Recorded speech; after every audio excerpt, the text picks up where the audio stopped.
자, 세 번째 기사 읽었고요. 네 번째 기사, 박원순 서울시장 관련 기사네요.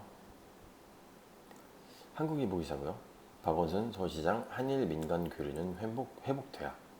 아, 최근 들어서 한일 관계가 상당히 좋지가 않죠. 그래서 박원순 서울시장이 최근 일본이 한국을 화이트리스트 수출 심사 우대국에서 제외하면서 한일 관계가 경색된 가운데 한일 민간 교류는 재개되어야 한다는 견해를 피력했다. 박 시장은 29일 보도된 일본 마이니치 신문과의 인터뷰에서 지방자치단체의 교류, 민간 교류는 회복해야 한다고 말했다. 박 시장은 서울 중구가 일본 제품 불매와 일본 여행 거부를 촉구하는 깃발을 걸었다가 비판을 받고 철거한 것을 예로 들면서 한국 시민은 아베 정권의 정책에 반대하고 있으나 일본 자치나 일본 국민을 배척하려고는 하지 않는다고도 했다. 이렇게 그는 일본 전범 기업의 제품을 구입하지 않도록 하는 조례안에 대해 최근 서울시가 제의를 요구한 데에 대해서는 이것이 한일 간의 문제를 해결하는 적절한 방법이 아니라는 견해가 많았다고 설명했다. 이와 함께 일본 정부의 한국에 대한 수출 규제 강화 조치에 대해서는 자유무역 질서를 무너뜨린 행위라고 비판했다. 일본 정부를 비판한 거예요. 그래서 박 시장은 한일 관계를 오랜 기간 평화와 공생관계를 쌓았다며 경제인을 중심으로 한일 관계를 회복시켜야 한다는 운동이 벌어지고 있다고도 전했다. 어디서 그런 거죠? 마이니치 신문과 인터뷰를 했어요. 그래서 주로 일단은 여기가 키 센텐스죠.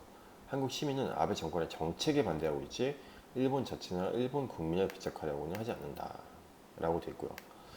그리고 여기 전범기업의 제보 요구하지 않도록 하는 조례안에 대해 최근 서울시가 제의를 요구한 데 대해서는 제의라는 게 뭐지? 다시 심사한다는 얘기인 것 같은데 이것이 한일 간의 문제를 해결하는 데 적절한 방법이 아니라는 견해가 많았다고 설명했다는 거예요. 일본한테 전달한 거고 일본 정부의 한국에 대한 수출 규제 강화 조치 최근에 뭐 반도체 관련해서 이러한 것에 대해서는 자유무역 질서를 무너뜨리는 행위라고 비판을 했어요. 일본 정부 이 화이트리스트 이제 제외하는 거 이런 것들. 그래서 마지막으로 한일 관계는 오랜 기간 동안 평화와 공생관계를 쌓아왔다. 경제인을 중심으로 한일 관계를 회복시켜야 한다는 운동이 벌어지고 있다고 전했다. 그래요. 뭐 이렇게 말했네요. 그래서 뭐 여기서 제가 사견을 좀 덧붙이자면은 최근 들어서 진행되는 상황을 잘 모르겠어요. 어떻게 되고 있는지. 근데 이제 이거에 대해서 사실 제가 굉장히 많은 생각을 했고 따로 동영상을 찍을까도 생각을 했는데 그래서 간단하게 피력을 말씀을 드리면 일본 같은 경우는 잘 나갔어요. 참 메이지 유신 이후에 정말 잘 나갔죠. 고도의 경제 성장과 더불어서 세계 패권에 있어서도 상당히 잘 나갔고 1차 세계대전 전승국이기도 하고요. 근데 이제 무리하게 이제 만주로 들어가고 이제 만주는 이미 먹었죠. 이제 중국으로 이제 침공하다 보니까 이제 세계적인 제재를 받게 되고 그러다 보니까 결과적으로 이제 군수 국가였잖아요. 그런 상황에서 석유가 막히면은 거의 지금 북한처럼 제재가 석유 제재가 들어가면 사실 살아남을 수가 없거든요. 그러다 보니까 인도네시아를 내려가고 싶은데 인도네시아, 말레이시아 이렇게 산유국 쪽으로 내려가고 싶은데 필리핀이 뻐기고 있으니까 미국 쳐서 했다가 결과적으로 패배를 하고 유례 없이 원폭을 맞았잖아요. 그래서 원폭을 맞으면서 무조건 항복 선언하면서 일본이 갖고 있던 모든 땅을 뺏겼어요. 물론 한국은 제대로 아닙니다. 어쨌든 다 뺏겼어요. 다 뺏겨가지고 한국은 나중에 이제 영토가 이제 작살이 나긴 하지만 이렇게 돼서 이제 일본 같은 경우는 그렇게 어떻게 보면 태평양의 일본의 절반은 그러니까 일본이 태평양 절반을 먹을 수 있는 정도의 어떤 국가를 형성했었잖아요. 그러다가 이제 그 친구들이 다 뺏기고 나니까 솔직히 허탈할 수 있죠. 몇십 년간 자신들 국력을 쌓아가지고 진짜 나가자 일본 하면서 이렇게 해서 일본이 그렇게 다 했다가 원폭 두 방에 끝났으니까요. 물론 그 후에 이제 고도의 경제 성장을 하기도 했지만 결과적으로 미국 안에서 성장이었죠. 그래서 이제 85년에 플라자 합의도 받고 경제적인 제재도 받고 뭐 잃어버린 20년 지금 뭐 요즘에 뭐 아베노미스를 하고 있긴 하지만 결과적으로 경제적으로도 제재를 받았고 그러다 보니까 어떻게 보면은 일본은 항상 팽창하려는 욕구가 이제 도요토미 히데요시 이후에 그 다음에 아슈다 쇼인, 야시다 쇼인 그리고 이토 후이오부이 어떻게 완성했다고 본인들은 그 대동아 공영론 이렇게 일본 중심으로 이제 그러니까 아시아 동아시아가 뭉쳐야 된다 이런 느낌의 그거를 하려는 생각을 항상 갖고 있는 거죠. 그런 상황에서 찬물을 끼얹는 게 아까 뭐 중국 정부 관련해서도 봤지만 어떤 상징적인 사건 있잖아요. 심벌릭한 문제 사실. 왜냐면 그냥 돈이라든지 이런 걸로 해결할 수 있는 것들은 그냥 그 상태에서 그냥 돈을 메꾸거나 무력으로 진압한다거나 뭐 언론 플레이를 하면 되지만 이렇게 상징적인 것들에 대해서는 사람들이 가입이 되거든요. 그래서 이런 것들을 굉장히 조심스럽게 생각하는데 한국이 징용 문제에 관련해서 전범기한테 보상을 하라는 대법원 판결을 때려버렸잖아요. 그래가지고 이제 나름대로 상징적인 걸로 치명적인 걸 받고 또 후쿠시마 수산물 관련해서도 한국에서 WTO에서 WHO인가요? WTO인가요? WTO겠죠? 트레이드라고 생각하면은 HO는 했으니까 WTO에서 요원을 받았잖아요. 그래서 한국 수산, 그러니까 중국 후쿠시마, 일본 후쿠시마 수산물을 이제 그때 이제 수입 안 해도 된다라고 이런 식으로 나오니까 일본이 거기에서 이제 작업이 시작을 한 거예요. 그래서 징용 관련된 거 이렇게 다 찾아보고 해가지고 우리나라한테도 반도체 3개에다가 레친가스 비롯해서 우리나라 수출품이 되게 웃긴 게 얘네도 그걸 팔아먹어야지 돌아가는 회사들이 있는데 그걸 감안하고서도 때린 거예요, 그냥. 그러니까 애국 기업이죠. 그래가지고 그런 식으로 해가지고 한국에 제재 들어오고 화이트리스트 제재 들어오고 뭐 지소미아 얘기까지 나오는데 결과적으로 이렇게 양국 관계가 이런 식으로 치닫고 있어요. 왜냐면 일본이 현재 정치 권력을 잡고 있는 자민당의 스탠스는 예, 굉장히 오른쪽이잖아요. 라이트 쪽이고 그리고 또 아베 자체가 이제 그 누구죠? 기시다 노부스케인가요?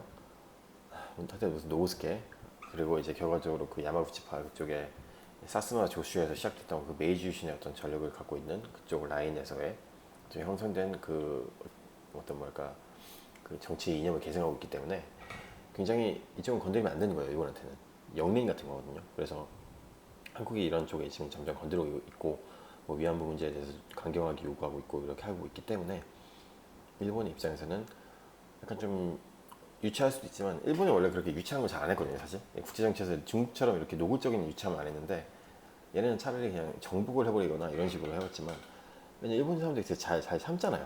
참고 있다가 나중에 생각지도 못하게 들어오는 이런 거 잘하는 닌자적인 기질이잖아요. 근데 이렇게 대놓고 이제 해버렸어요. 그래서 전면전으로 지금 가고 있는데 박원순 서울시장이 보는 거는 이상적으로는 상당히 맞아요. 근데 개인적으로 이거는 아무리 우리가 일본을 왜냐면 정치인들은 아베 정부랑 정권끼리 이렇게 쇼부로 이렇게 딜하는 거지 당연히 시민 배척 안 해요. 근데 이제 그 친구들 그리고 그만큼의 어떤 권력도 없어요. 결과적으로 일본의 스탠스 바꾸려면 아베 정권이랑 싸워야 되는데 그게 안 되니까 이제 그러니까 훅을 날리는 거잖아요. 잽이 안 되니까 훅을 날리는 거잖아요. 여행을 가지 말라 이런 식으로. 그래서 이런 거에 대한 이해를 해 나가야 되고 정치인들이 조금 더 이념이라든지 어떤 본인들의 어떤 기득권, 본인이 갖고 있는 신조 이런 것보다 좀 더 미래지향적이고 정말 우리 국민들에게 좋은 건 뭐지? 저는 개인적으로 그렇게 생각하거든요. 우리 국민 내부에서도 일본이랑 이렇게 사이 안 좋게 가는 거에 대해서 뭐 비판이 많아요. 근데 뭐 이런 분들한테 무조건 일배다, 뭐 우익이다, 뭐 숙골이다 이렇게 말씀하는 것보다 그분들이 갖고 있는 어떤 마인드도 충분히 얘기가 되는 거거든요. 난 시민이고, 난 정치랑 관련이 없고, 나한테 그냥 직접적인 타겟이 안 오면 좋겠다 이런 느낌이잖아요. 제 개인적인 생각, 일본도 마찬가지라고 생각해요. 일본 우리나라 여행 금지시켰을 때 일본 라면집 하는 분들, 뭐 관광지에서 관광 사업하는 분들은 얼마나 또 일본 정부에 대해서 반감이 많겠어요. 왜 굳이 저런 짓 해가지고 우리 집에 오는 손님을 이렇게 막을까? 그리고 또 그놈의 뭐 메이지 유신, 명치 유신 때 나왔던 그때 이념을 아직도 이렇게 숭상하는 게 현대 가치에 맞는가라는 걸 일본 대학생이라든지 어떤 지성인들도 스스로 자각할 수 있지 않을까.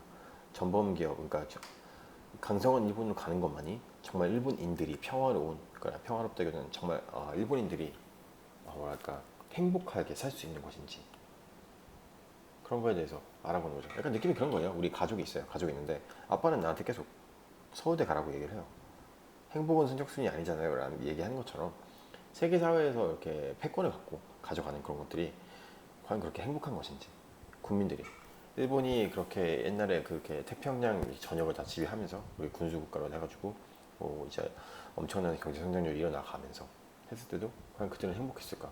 군인들은 과연 미친 듯이 맨날 만주골판 나와가지고 싸우고 전쟁하고 태평양 가서 전쟁하고 카미카제 동원되고 이러한 일본 시민들은 과연 행복했을까? 라는 걸 생각했을 때 좀 더 전략적인 판단을 할 수 있지 않을까 싶어요. 근데 이제 결과적으로 정치인들은 본인들이 갖고 있는 지지층과 기득권과 본인이 갖고 있는 신조를 토대로 이제 정책을 해 나가고 있기 때문에 이런 문제들이 일어나게 되고 어떻게 보면 대부분의 국민들과는 정서에도 맞지도 않고 왜 중요한지도 모르겠는 그런 것들에 정치인들이 괜히 좀 사력을 다하게 되는 거죠. 옛날 예소문쟁 같은 느낌이죠. 우리가 그 임금이 상부가 몇 번이는지 뭐가 그렇게 백성들한테 중요합니까? 근데 그것 때문에 우리나라는 많은 시간 소비를 했고 네, 여기까지 하도록 할게요. 그래서 정치인들이 조금 더 실질적으로 국민들에게 주어진 뭐 민주주의고 국민을 대표하는 정치인이라면 국민들이 어떻게 하면 진짜 행복할 수 있는지에 대한 생각을 바탕으로 정책 결정만 해도 낫겠다라는 거죠. 그래서 자, 다시 한번 이제 마지막으로 읽고 끝내도록 하면은 박원순 서울시장 한일 민간 교류는 회복돼야 한다. 그러니까 정치는 정치를 이렇게 알아서 하고 우리 국민들은 알아서 민간 교류하게 하자 이런 쪽으로 가자 실질적으로 가자라는 느낌이 강했던 것 같아요. 그래서 여기까지 이번 기사를 또 마무리 짓도록 할게요.